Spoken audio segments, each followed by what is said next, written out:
tudo bem? Deus abençoe você nesse momento. Eu sou o Wilson dos Santos, evangelista. Desde já desejo que você goste, do assunto que eu vou administrar nesse momento. Bem-vindo ao canal Dia a Dia com Deus.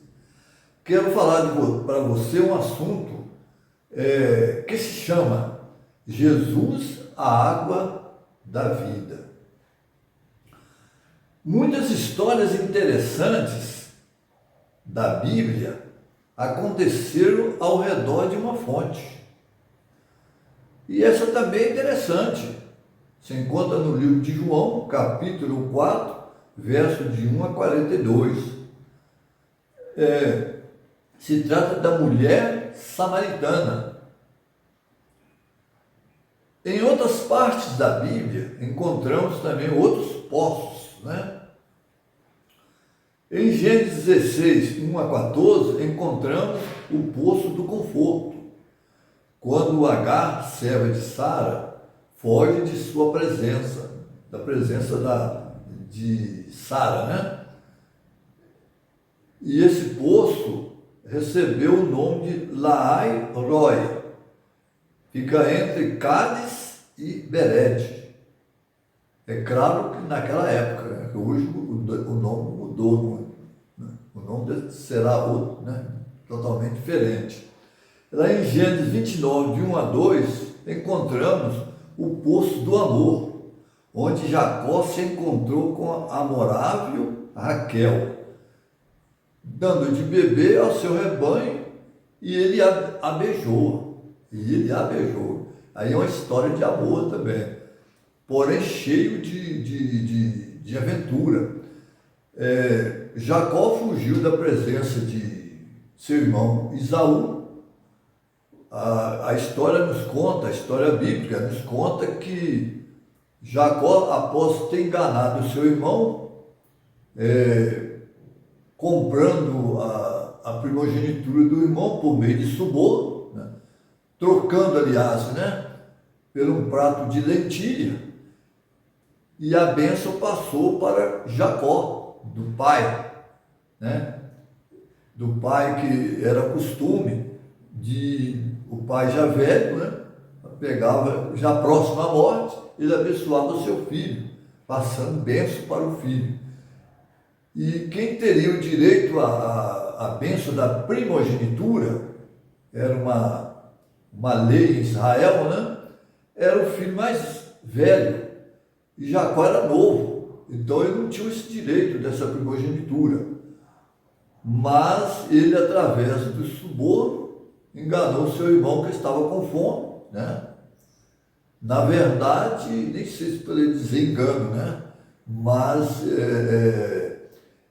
quando Esaú vinha da caça, não encontrou nada, certamente não tinha encontrado nada, e estava com muita fome, e Jacó estava preparando um guisado, de lentilha, cozinhando lentilha, uma sopa de lentilha, E aí ele foi e pediu um bocado daquela sopa. Jacó falou assim: eu vou lhe dar um bocado, mas você vai passar para a minha primogenitura. Vai ser uma troca.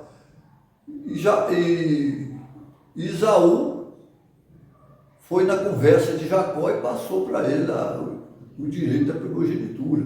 E assim, então, quando ele descobriu esse erro, já era tarde, E também por uma manobra lá da mãe com o pai, de Jacó, Isaac, pai de Jacó, foi feita uma transição de bênção. A bênção que deveria ser de Esaú passou para Jacó, porque a mãe preparou ali tudo direitinho, Rebeca, preparou ali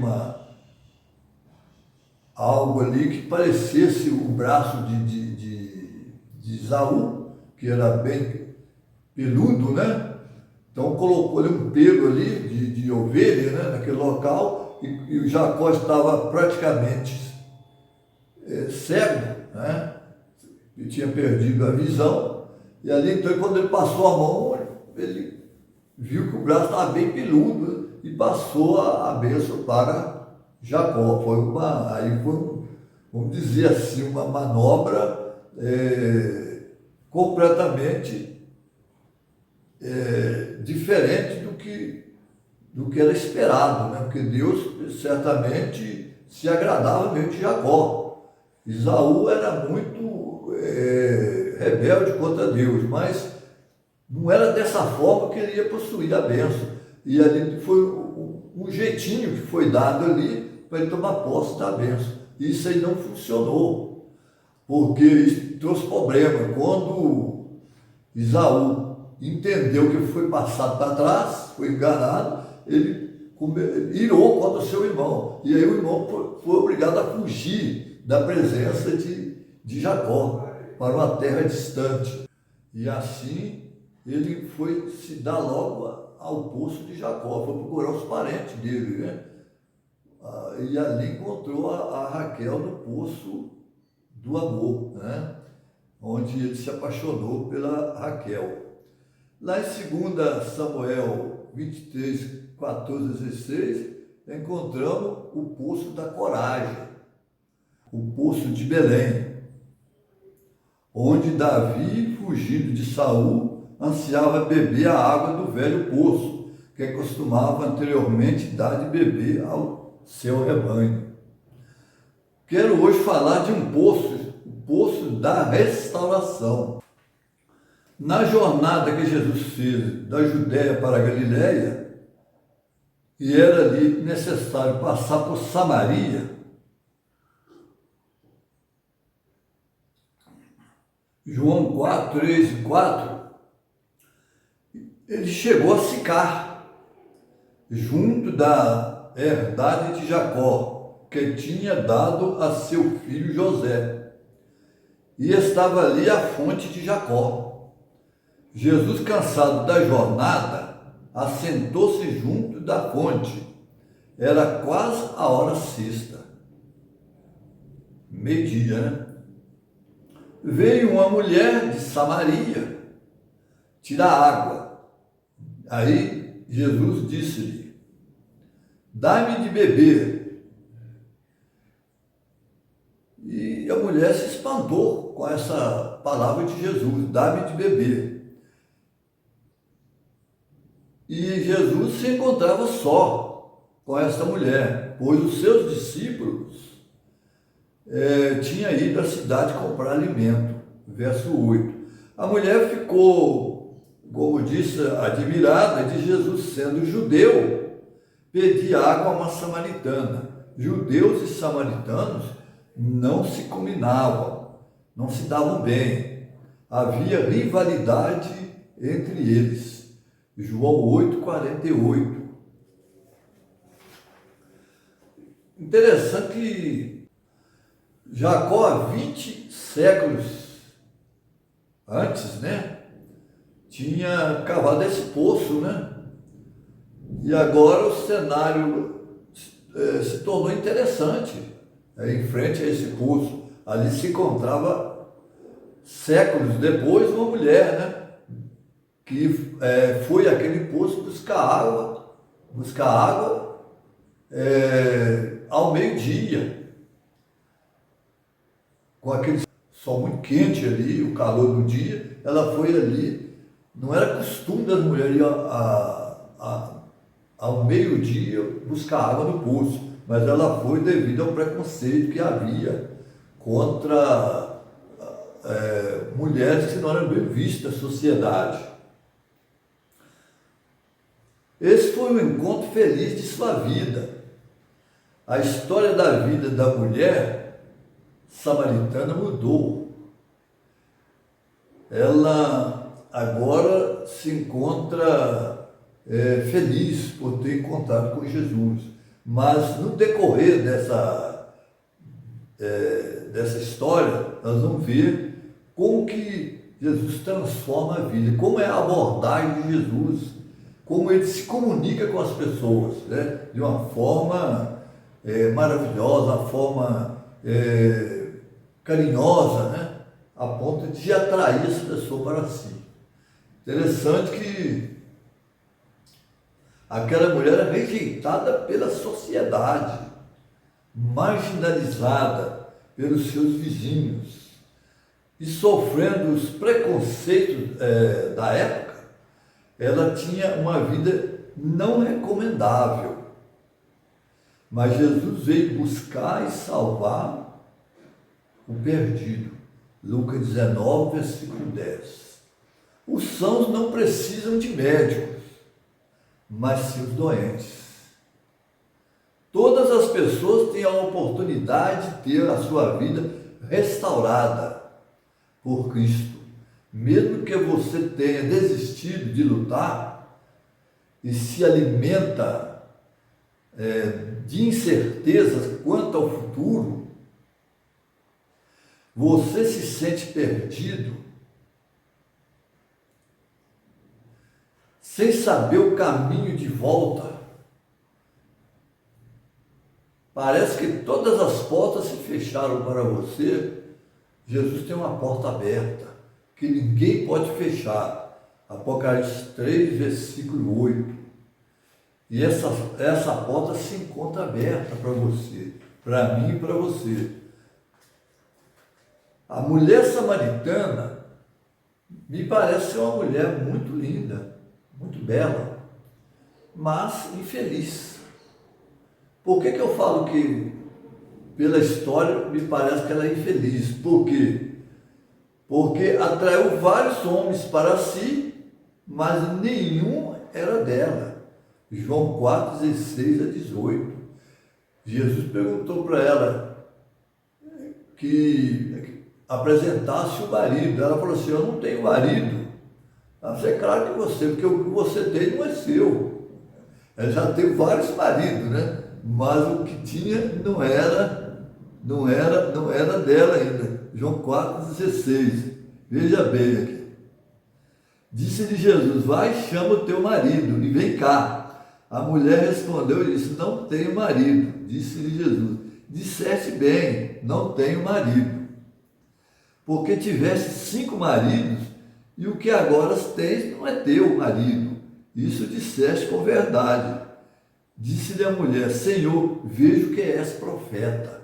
Ora, porque ela não conhecia Jesus. Jesus também não há um relato que ele tenha ido antes lá na cidade de Samaria. Mas Jesus resolveu também se comunicar com o samaritano, apesar da divergência entre judeus e samaritanos, né? Aí Jesus quebrou uma barreira discriminatória, né? Então Jesus veio exatamente para derrubar a barreira mesmo, de construir pontes através do abismo e não construir muros, né? Então é interessante esse relato por isso, porque Jesus ele tem o poder para derrubar obstáculos.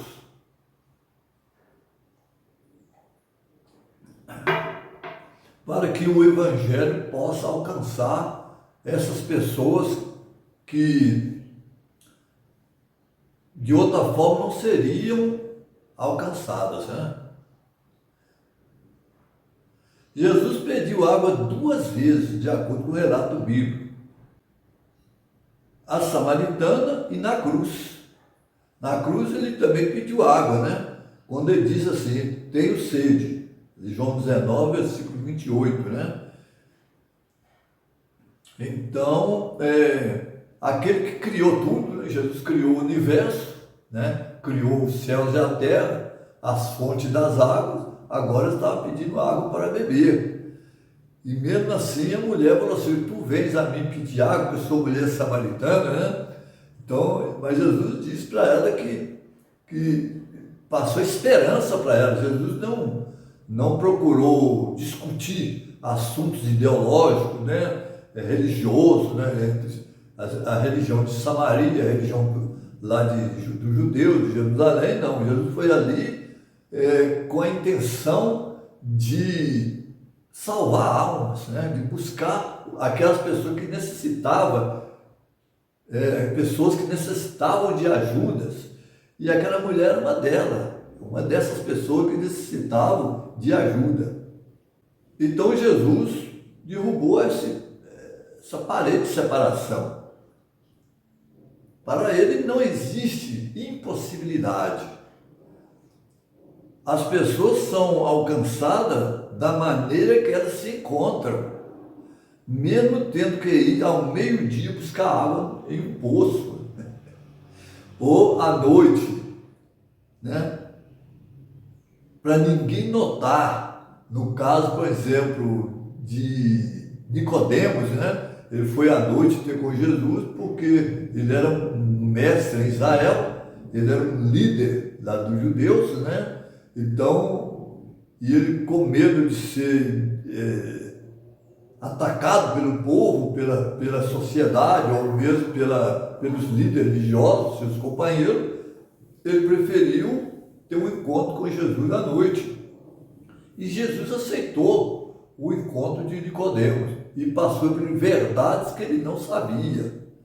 Verdade que foi necessária para uma mudança na vida de Nicodemos. Apesar de ser um líder religioso, mas ele ainda necessitava de algo mais que ele não tinha. Havia um vazio no coração de Nicodemos. Ele queria que esse vazio fosse preenchido, né? E Jesus estava ali para isso. Jesus falou para ele, falou que necessário vos nascer de novo. Nicodemos tinha que nascer de novo. Mas como? Nascer da água e do Espírito, né? Nicodemos questionou, mas como é que eu posso entrar no ventre da minha mãe e nascer de novo? Jesus falou para ele, não, você vai nascer da água e do Espírito. Do Espírito. É uma transformação completa que o Espírito Santo faz na vida. Não é um nascimento biológico. Não é uma coisa relacionada a uma gravidez, ali a mulher dá luz, qualquer coisa, não é nada disso. Ali é uma nova vida nascendo para o reino de Deus. Ele precisava nascer para o reino de Deus. Ele não precisaria do Espírito Santo para que ele pudesse nascer de novo. Então é algo impressionante e também é algo que só Deus pode fazer. Ninguém mais pode fazer isso. Muitas pessoas, quando começam a compreender o Evangelho e é tocado pelo poder de Deus de procurar uma igreja para se congregar, muitas vezes ele procura ir à noite, num culto à noite, porque no sábado de manhã, no caso da Igreja Adventista do Sétimo Dia, tem um culto no sábado de manhã, né? Em outras igrejas evangélicas tem a escola dominical, que é no domingo de manhã, mas as pessoas preferem ir à noite buscar a presença de Deus, porque ali é mais fácil se esconder das pessoas, aquela nova fé que está adquirindo, né? Então, com medo de ser discriminado pela sociedade.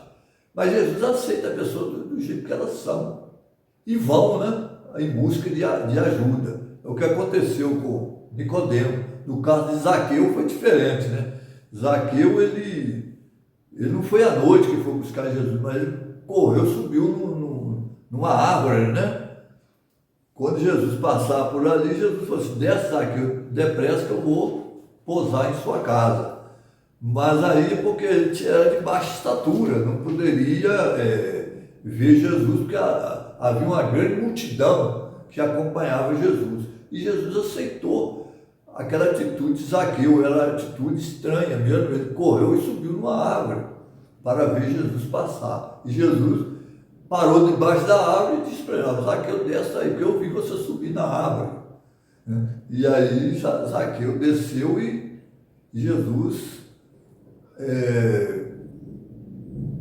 mudou a vida de Zaqueu.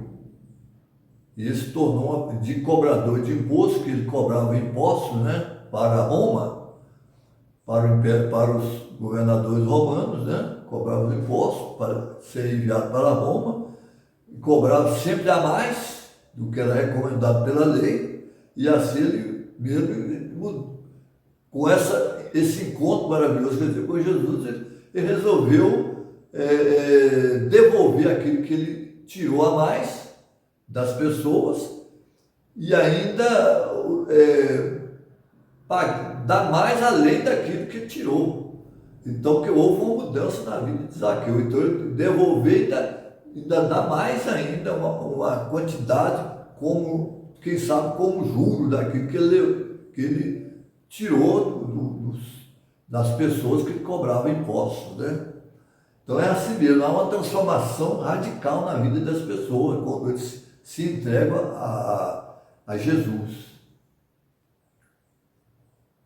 O encontro com Jesus significa uma confrontação com o próprio passado. A pessoa, então, ele reconhece que é pecador e o passado dele é transformado. Então, é anulado o passado. O presente, ele vive uma nova vida, que o passado é apagado, porque ele agora ele está caminhando para o futuro, para o reino de Deus.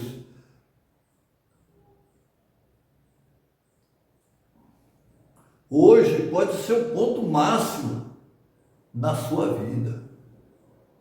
Agora pode ser a sua oportunidade. E quem sabe, a última também. A última também, porque deixá-la passar. Porque você quer deixar essa oportunidade passar. Ouve a voz do Salvador que está falando ao teu coração nesse momento. Quem beber dessa água vai ter sede.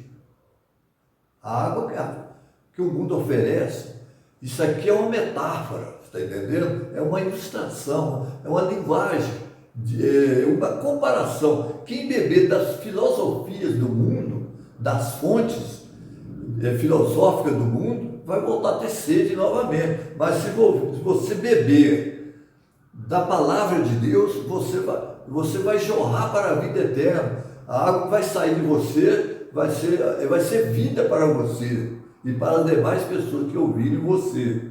Então, essa fonte de água que Jesus vai dar para cada um de nós, fará em nós uma fonte a jorrar para a vida eterna.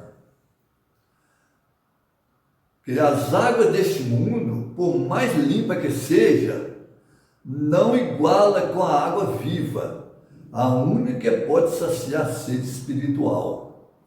A água que é oferecida à mulher samaritana é o próprio Cristo. A água é mencionada como um dom de Deus, João 4, versículo 10, e ao mesmo tempo um dom de Cristo. João 4, versículo 18. Aliás, 4, versículo 14. 4,14. A água viva é superior à água do poço de Jacó. Aquele poço, por séculos, né? As pessoas ainda buscavam água naquele poço, né?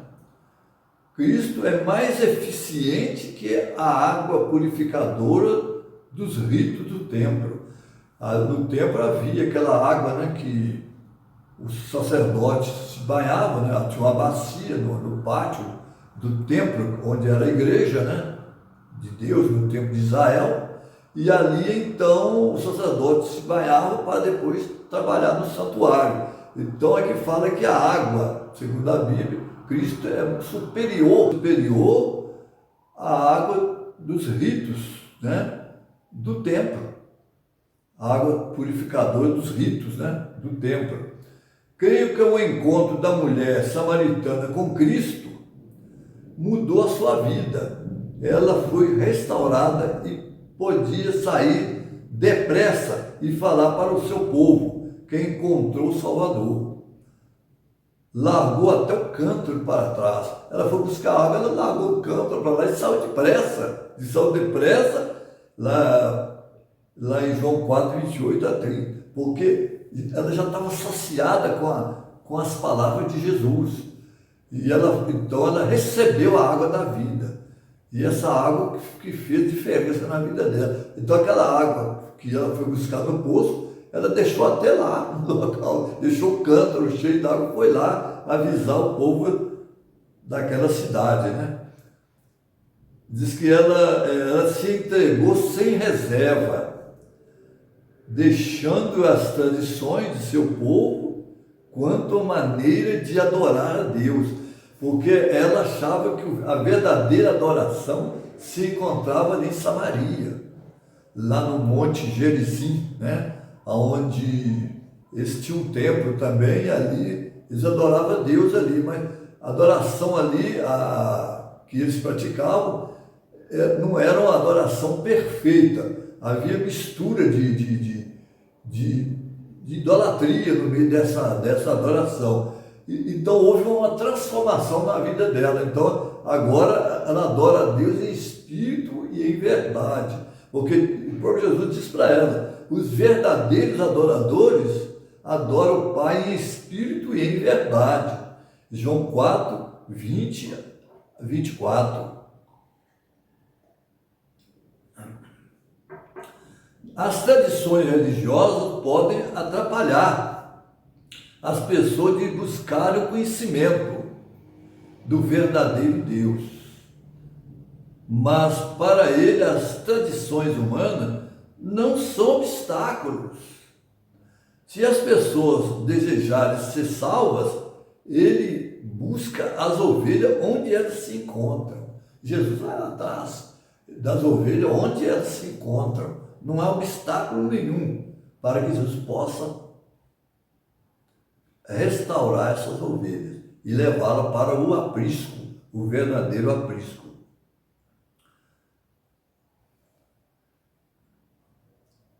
Muitos clamam, né, a Cristo, né, por salvação. E Jesus jamais desampara essas pessoas. Então, como Zaqueu, como a mulher samaritana e outros mais, principalmente nos nossos tempos, né, são pessoas que estão em busca de algo mais, pessoas que estão sedentas dessa água da vida.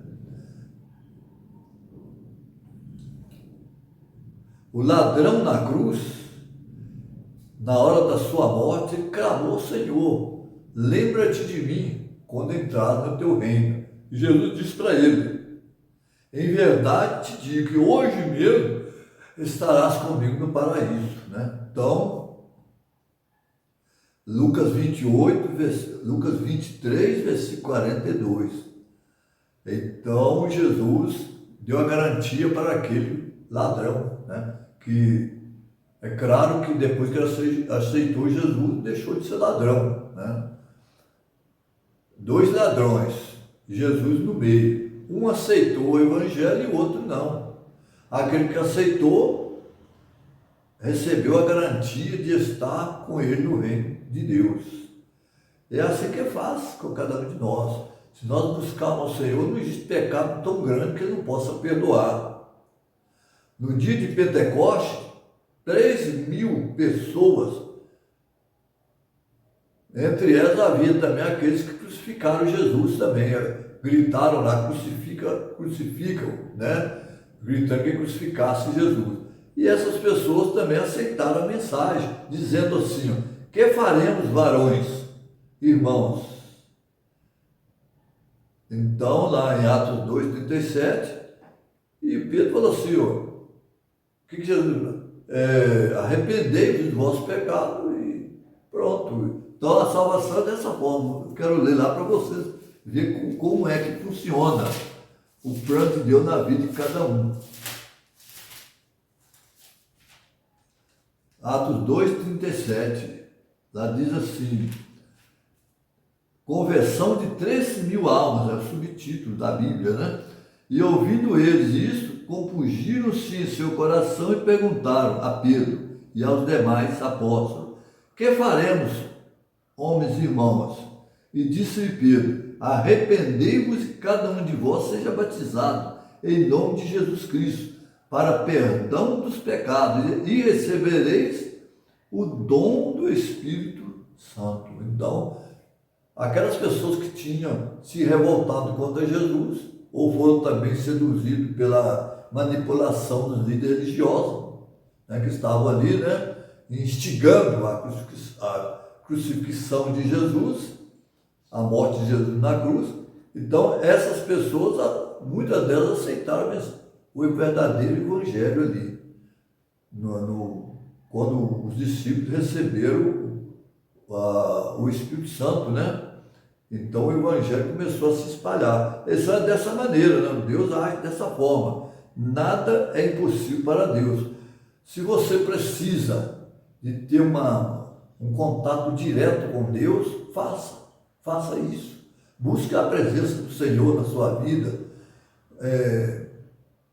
Busque em oração, fala: Senhor, eu quero pertencer ao teu reino, eu quero ser uma nova criatura, eu quero ser transformado pela graça de Cristo, eu quero entrar para a vida eterna. Então Jesus vai ouvir a tua oração e vai transformar a sua vida, e você será uma pessoa completamente diferente, uma pessoa envolvida com o Espírito de Deus. Se é isso que você quer, você está no caminho certo. E Deus espera isso de você, que você dê um passo para aceitá-lo nesse momento. Então que Deus te abençoe, que você faça a escolha certa, busque o Senhor Jesus hoje, porque nós não sabemos o dia de amanhã, e hoje é o dia. Busque a fonte, né? A fonte de salvação. Que as fontes deste mundo são fontes rotas, né? Que não produzem águas puras, que saciam a sede, mas as águas são poluídas pelo engano, pelo suborno, né? E a água que Jesus der jorra em cada um de nós para a vida eterna. Deus te abençoe e que você seja feliz na sua jornada, na sua caminhada com Deus, no seu dia a dia. E aguardo você no próximo assunto. Não se esqueça de inscrever-se no canal, é muito importante que você faça isso. Clique no gostei para que eu possa gravar outros vídeos com esse mesmo propósito de divulgar o Evangelho de Cristo com toda a humildade, com todo o carinho, para que as pessoas possam conhecer mais sobre Jesus. Que Deus te abençoe. Até a próxima.